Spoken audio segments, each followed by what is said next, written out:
அன்பு நேயர்களுக்கு கனிவான வணக்கம்.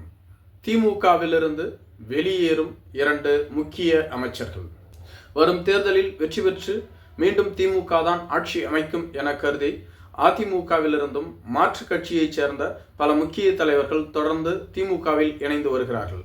குறிப்பாக அதிமுகவின் முக்கிய தலைவர்களான அன்வர் ராஜா, கார்த்திக் தொண்டைமான், மதுசூதனன் போன்றோர்கள் திடீரென திமுகவில் இணைந்தார்கள். அவர்களுக்கு நல்ல பதவியும் வழங்கப்பட்டுள்ளது. ஏற்கனவே அதிமுகவிலிருந்து திமுகவிற்கு சென்ற பல பேர் அமைச்சரவையிலும் இடம்பெற்றுள்ளார்கள். மாவட்ட செயலாளர்களாகவும் இருந்து வருகிறார்கள். மேலும் அதிமுகவின் பல முக்கிய தலைவர்கள் மிக விரைவில் திமுகவில் இணைய உள்ளார்கள். குறிப்பாக 12 தலைவர்கள் அதிமுகவிலிருந்து தங்களை திமுகவில் இணைத்துக் கொள்ள உள்ளார்கள் என்ற செய்திகள் வெளியாகிய வண்ணம் இருந்து வருகிறது. இது எடப்பாடி பழனிசாமிக்கு மிகப்பெரிய அதிர்ச்சியையும் கலக்கத்தையும் ஏற்படுத்தி இருந்தாலும் கூட வெளிக்காட்டிக் கொள்ளாமல் தொடர்ந்து செயல்பட்டு வருகிறார். இதுபோன்ற சூழ்நிலையில்தான் பாரதிய ஜனதா கட்சியினுடைய தமிழகத்தின் முக்கிய தலைவரும் மத்திய இணை அமைச்சருமான திரு எல் முருகன் அவர்கள் பாரதிய ஜனதா கட்சிக்கு திமுகவின் மிக முக்கிய தலைவர்கள் 2 வர உள்ளார்கள். திமுகவில் மாற்றுக் கட்சியைச் சேர்ந்த பலர் இணைந்து வரலாம். அதே சமயத்தில் திமுகவை சேர்ந்த 2 முக்கிய தலைவர்கள் பாஜகவில் இணைய உள்ளார்கள் என குறிப்பிட்டுள்ளார். இதற்கு முன்பு இதே போன்றுதான் திமுகவில் அங்கம் வகிக்கக்கூடிய கூட்டணி கட்சி ஒன்று பாரதிய ஜனதா கட்சியில் இணைய உள்ளது என குறிப்பிட்டிருந்தார். அது மதிமுக என்பது பின்னர் அனைவருக்கும் தெரிந்தது. ஆனால் பின்பு சுதாரித்து கொண்ட வைகோ மற்றும் மு.க. ஸ்டாலின் போன்றவர்கள் பேசி அந்த பிரச்சனையை சுமூகமாக முடித்தார்கள். ஆனால் இருப்பினும் மதிமுகவின் தலைமை நிலைய செயலாளராக இருக்கக்கூடிய துரை வைகோ அவர்கள் தொடர்ந்து பாரதிய ஜனதா கட்சியின் தலைவர்களோடு பேசி வருவதாக கூறப்படுகிறது.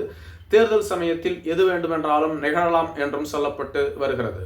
இதுபோன்ற சூழ்நிலையில்தான் திமுகவின் மிக முக்கிய தலைவராக இருக்கக்கூடியவர், மிக முக்கிய பொறுப்பில் இருக்கக்கூடியவர் வடமண்டலத்தை சேர்ந்தவர், வன்னியர் சமூகத்தை சேர்ந்தவர். மேலும் இவர் அமைச்சராக இருந்தாலும் கூட அமைச்சரவையில் முக்கியமில்லாத ஒரு பொறுப்பு இவருக்கு வழங்கப்பட்டுள்ளது. தொடர்ந்து இவர் புறக்கணிக்கப்பட்டு வருகிறார். இவர் துணை முதலமைச்சராகி இருக்க வேண்டும். ஆனால் இவருக்கு அந்த வாய்ப்பு மறுக்கப்பட்டு விட்டது. மேலும் இவரது மகனுக்கு அதற்கு பதிலாக எம்பி தேர்தலில் போட்டியிட வாய்ப்பு வழங்கப்பட்டது. இருப்பினும் கூட அந்த கோபம் குறையாமல் தொடர்ந்து விரக்தியில் இருந்து வருவதாக கூறப்படுகிறது. வரும் தேர்தலில் இவருக்கு வாய்ப்பு வழங்கக்கூடாது என்று ஒரு சிலர் பேசி வருவதாகவும் கூறப்படுகிறது. மேலும் இவரிடம் இருக்கக்கூடிய முக்கிய பதவியையும் நீங்களே ராஜினாமா செய்யுங்கள் என அழுத்தம் கொடுத்ததாகவும் கூறப்படுகிறது.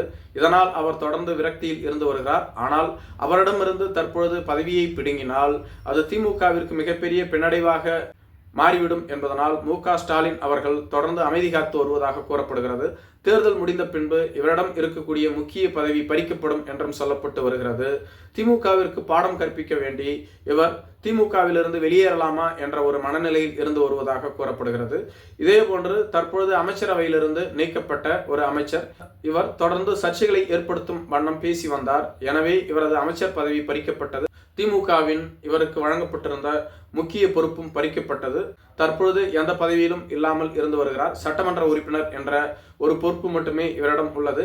ஏற்கனவே இவர் மீது ஊழல் குற்றச்சாட்டை காரணம் காட்டி இவரது மகனுக்கு 18வது மக்களவை தேர்தலில் போட்டியிட வாய்ப்பு வழங்கப்பட்டது. இவரை சமாதானம் செய்ய இவரது மகனுக்கு மாவட்ட செயலாளர் பொறுப்பு வழங்கப்பட்டுள்ளது. எனவே இவர் தொடர்ந்து விரக்தியில் இருந்து வருகிறார். இவரை சமாதானம் செய்ய இந்த முறை இவருக்கு தேர்தலில் வாய்ப்பு வழங்கப்பட வேண்டும் என இவரது ஆதரவாளர்கள் கூறி வந்தாலும் கூட, ஆனால் திமுக தரப்போ மீண்டும் இவருக்கு வாய்ப்பு வழங்கினால் அது மிகப்பெரிய பிரச்சனையை ஏற்படுத்தும். இவருக்கு பதிலாக இவரது மகனுக்கு வாய்ப்பு வழங்கலாம் என நினைத்து வருவதாக கூறப்படுகிறது. இந்த விரக்தியில் இவரும் பாரதிய ஜனதா கட்சியில் இணையலாம் என்று கூறப்பட்டு வருகிறது. ஆனால் திமுகவின் தலைவர் மு.க. ஸ்டாலின் அவர்கள் இவர்கள் இருவரையும் அவ்வளவு எளிதில் திமுகவிலிருந்து விட்டுவிட மாட்டார். இவர்கள் இருவரும் ஆளுமை மிக்க தலைவர்கள். மேலும் சமூக வாக்கு வங்கியையும் கொண்டவர்கள். இவர்களை விட்டுவிட்டால் திமுகவிற்கு மிகப்பெரிய பின்னடைவை ஏற்படுத்தும். எனவே இவர்களை எப்படியாவது சமாதானம் செய்து கட்சிக்குள் தக்க வைத்துக் கொள்வார் என்று கூறப்பட்டு வருகிறது.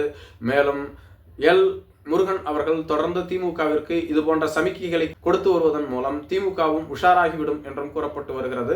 நன்றி.